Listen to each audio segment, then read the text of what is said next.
बिस्मिल्लाहिर्रहमानिर्रहीम। स्टूडेंट्स कैसे हैं आप सब? उम्मीद है ठीक होंगे। आज का जो लेक्चर है हमारा वो है ऑपरेशनल एम्पलीफायर चैप्टर 18 से टॉपिक नंबर 18.7। तो ऑपरेशनल एम्पलीफायर को हम यहाँ पे टोटली कवर करेंगे।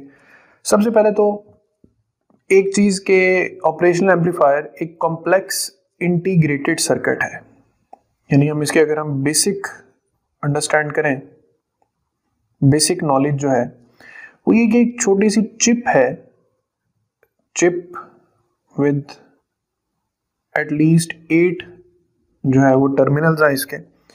इसका जो सिंबल है ये इसकी रिकग्निशन है वो है IC741। It is termed as an operational amplifier. अब जो ऑपरेशनल एम्पलीफायर है इसकी जो इंटरनल स्ट्रक्चर है स्टूडेंट्स, वो तो एक काफ़ी complex made up of lot of transistors and diodes. हमें सिर्फ इतना याद रखना है कि ये हमारे लिए कुछ लॉजिकल और मैथमेटिकल ऑपरेशंस जो है ये परफॉर्म कर सकता है। तो operational amplifier is an integrated circuit, IC integrated circuit 741, and it can perform various mathematical operations। अब इसके जो वेरियस ऑपरेशन हैं उसमें हम एक मेजर ऑपरेशन पढ़ेंगे ऑपरेशनल एम्पलीफायर, या इसके हम दो यूज पढ़ेंगे एज एन एम्पलीफायर, और एक हम इसका यूज पढ़ेंगे एज अ कंपैरेटर।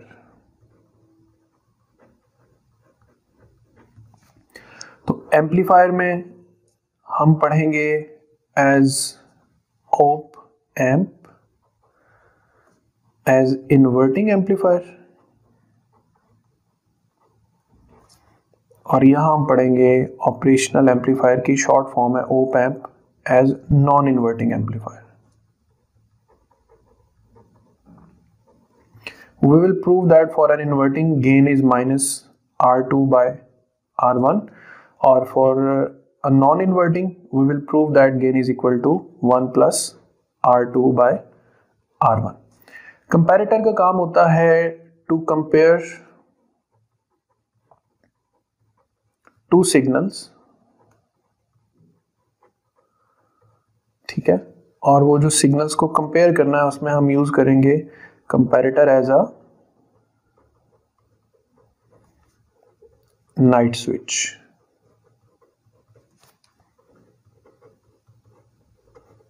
ठीक है, तो ये इस पूरे लेक्चर का फ्लो चार्ट है जिस तरह हमने इसको आगे पढ़ना है। तो जो बेसिक नॉलेज है ट्रांजिस्टर का स्टूडेंट्स वो ये कि पहली बात तो ये एक इंटीग्रेटेड सर्किट है, हमने इसके जो बेसिक कैरेक्टरिस्टिक्स याद रखने हैं। नंबर 1 पे इसका नाम IC741 इंटीग्रेटेड सर्किट है। नंबर 2 पे इसका जो सिंबल है, ठीक है, सिंबल इसका यूं है कि आपके पास एक ट्रायंगुलर शेप है जिसमें ये इसका एक आउटपुट टर्मिनल है, एक इसका पॉजिटिव टर्मिनल है, एक इसका नेगेटिव टर्मिनल है। ठीक है, जो नेगेटिव साइड है उसके वोल्टेज को V नेगेटिव, जो पॉजिटिव साइड है उसके वोल्टेज को हम V पॉजिटिव का नाम दे लेते हैं। जो नेगेटिव टर्मिनल है it is named as an inverting terminal. Inverting का मतलब है कि अगर आप इसको एक वोल्टेज सिग्नल देंगे इस फॉर्म में तो इसको एम्पलीफाई तो करेगा लेकिन उसका फेज चेंज कर देगा बाय 180 डिग्रीज। और पॉजिटिव टर्मिनल का मतलब ये है, जो नॉन इन्वर्टिंग टर्मिनल है, कि अगर आप इस नॉन इन्वर्टिंग टर्मिनल को सिग्नल देंगे एम्पलीफाई करने के लिए तो ये उसको उसी फेज में रखते हुए एम्पलीफाई कर देगा। ये दो बातें हो गई। फिर रेजिस्टेंसेस की बात करें तो इसके इंटरनली जो नेगेटिव और पॉजिटिव टर्मिनल्स हैं इसके दरमियान एक बहुत हैवी रेजिस्टेंस, यानी यहाँ पर इसका जो थर्ड फैक्टर होगा वो नाम होगा हाई इनपुट रेजिस्टेंस।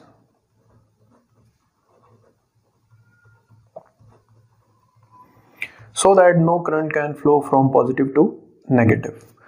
तो इसका जो ऑर्डर होगा वो मेगा ओम्स में होगा। ठीक है, the resistance between positive and negative will be of the order of mega ohms. फिर इसी तरह जो आउटपुट टर्मिनल है उसका जो ग्राउंड के साथ एक कनेक्शन है, ठीक है, उसको हम कहेंगे इन आउटपुट रेजिस्टेंस। तो वेरी लो आउटपुट रेजिस्टेंस।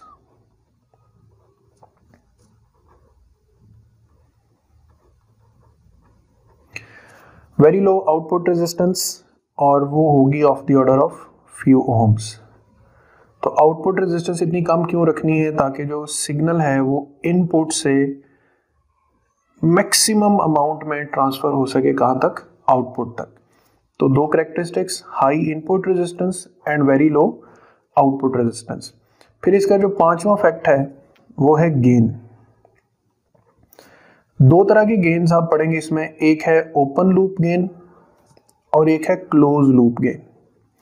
जो ओपन लूप गेन है, ठीक है, वो है the ratio of output to the input voltages, ठीक है, यानी बिल्कुल बाइसिंग किए बगैर जो इसके डिफरेंसेस बन रहे हैं, वी पॉजिटिव और वी नेगेटिव का डिफरेंस लेके, तो ये जो गेन है ये at least of the order of 10⁵ है।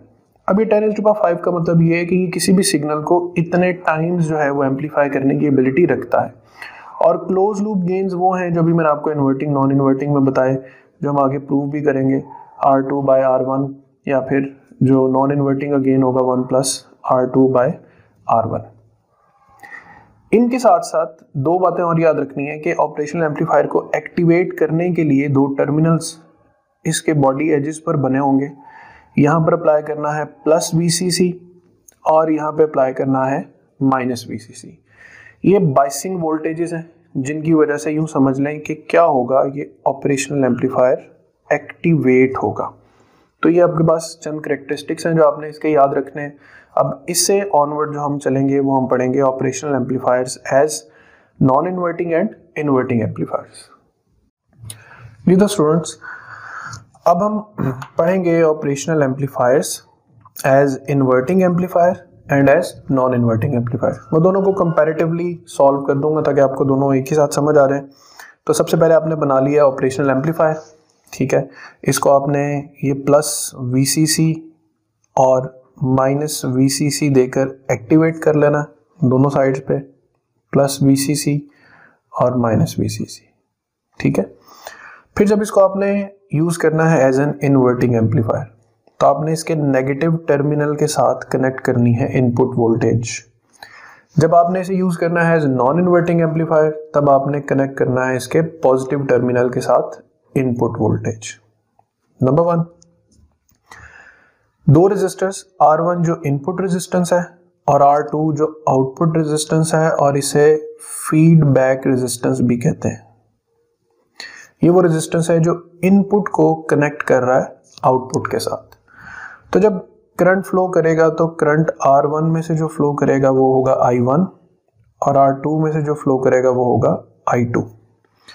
अब यहाँ पे मैं थोड़ा सा इसको इस वे में कि इसकी इंटरनल स्ट्रक्चर पे नहीं जाना हमने, ये किस तरीके से करंट को कंडक्ट करके एज एन एम्पलीफायर काम करेगा। तो दो करंट्स हैं I1 और I2।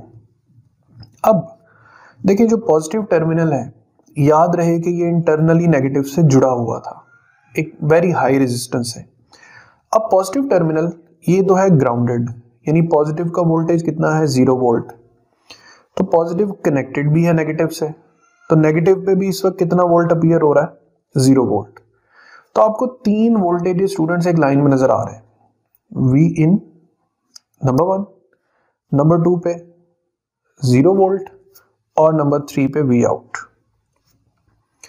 अब देखें, V इन और 0 के दरमियान फ्लो करने वाला जो करंट है वो है I1।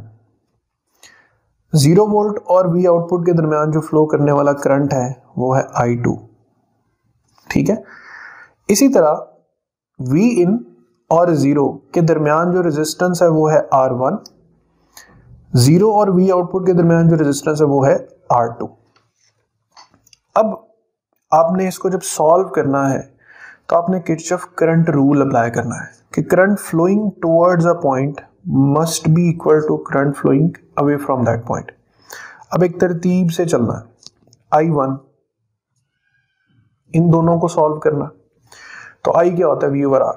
अब आपने लिखना कैसे, I1 is equal to V in minus 0 divided by R1, यानी वी इन और 0 वोल्ट इसके दरमियान जो रेजिस्टेंस एग्जिस्ट कर रहा है वो क्या कर रहा है, R1, तो I is equal to V over are.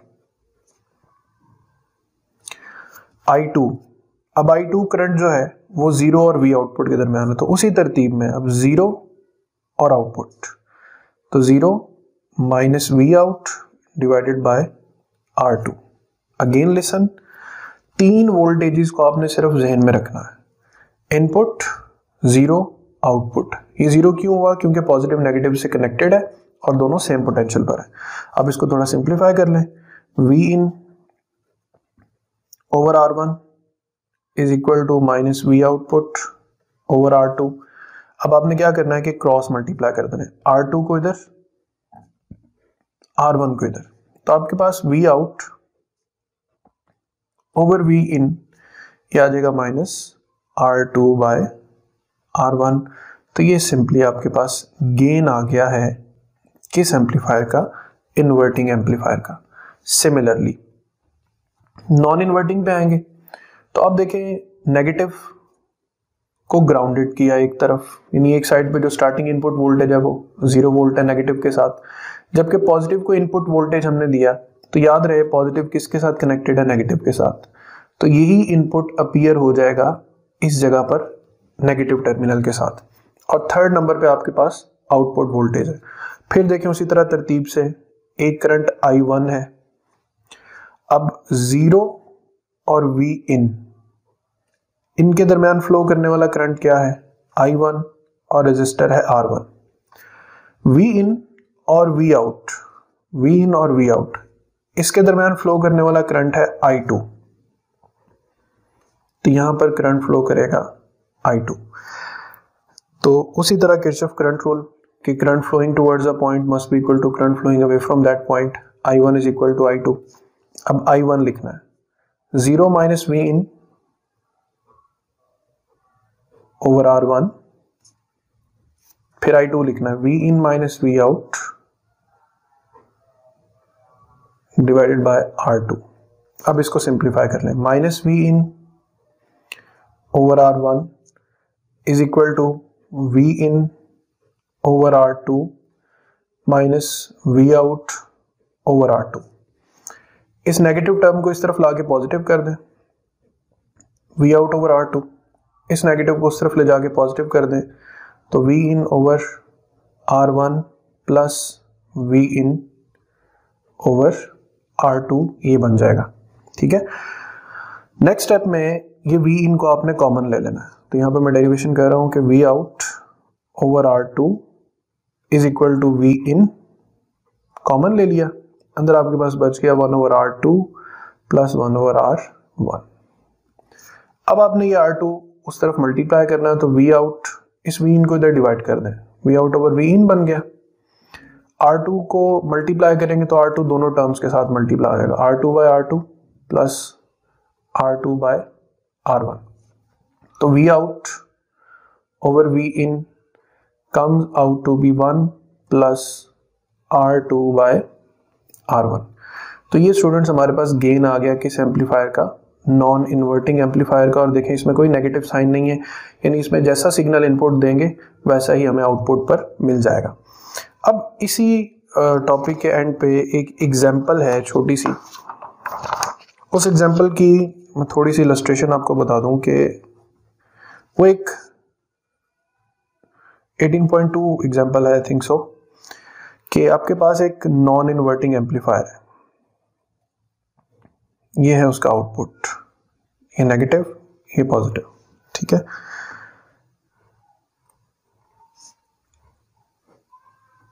अच्छा उसमें किया ये हुआ है कि जो आपके पास नेगेटिव टर्मिनल है यहीं से एक वायर ले जाकर उसने आउटपुट के साथ कनेक्ट की हुई है और इसका गेन पूछा हुआ है। अब गेन पे फॉर्मूला तो लगेगा 1 प्लस R2 बाय R1।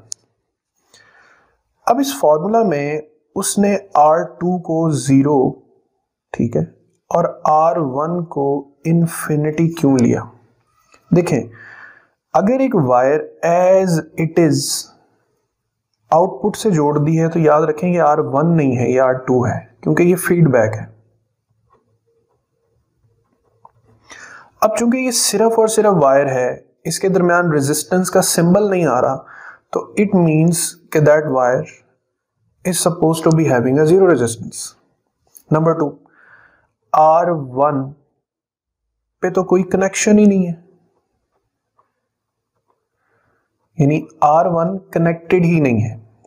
जैसे ये दो टर्मिनल्स हैं, अब इन दो टर्मिनल्स के दरमियान कुछ भी नहीं है, यानी मैं कह सकता हूं कि इनके दरमियान एक रेजिस्टेंस लगनी थी जो नहीं लगी, तो वो रेजिस्टेंस अभी क्या कंसिडर होगी, इन्फिनिटी, क्योंकि यहां से करंट गुजर ही नहीं सकता।